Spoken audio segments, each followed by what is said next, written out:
এলাকার নেতা হলাম আমরা, আর আমাদের উপর কথা আছে। বুঝলাম না মামা এখানে কি করে? আমার মনে হয় কিছু বলবে, তোরও ভাগ্যে জায়গা। এই হারো হারো এই হারো। কি হয়েছে ভাই?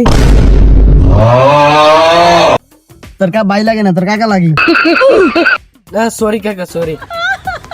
এই ছেলে, এই তোমার বাড়ি কই? তোমার বাবার নাম কি? হ্যাঁ, এত বেদ দেবে কেন? কাকা ভেদ দেবের কি দেখলেন? আমি কি করেছি? এই, তুমি আমার বাগনে পিছে ঘোরো কেন? তোমার মা বাবা, তোমার বাবা বালা, তুমি এত বেদ ফেলে কেন?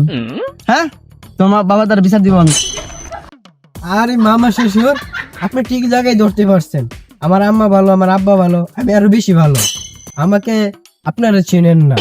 যারা আমার সাথে চলাফেরা করে তারাই আমি চিনে। আমার মনটা কতটা নরম তারাই আমাকে চিনে, তারাই আমাকে বুঝে। আর আপনার ভাগ্নির পিছে তো গোড়া এটা বিলাসিতা। আপনার ভাগ্নি তো অনেক পদের একজন মানুষ।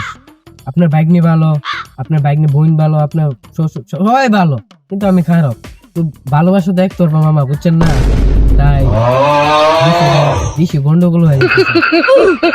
ভাগনা, তুমি নিজে কি কিছু করো, তারপর না হয় আমার বাগনের পিছে ঘুরো।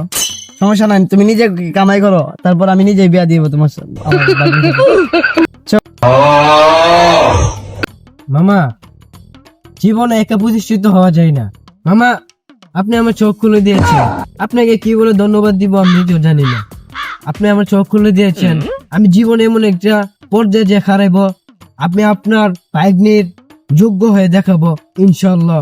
আসসালামু আলাইকুম মামা, এটাই আপনি দেখবেন।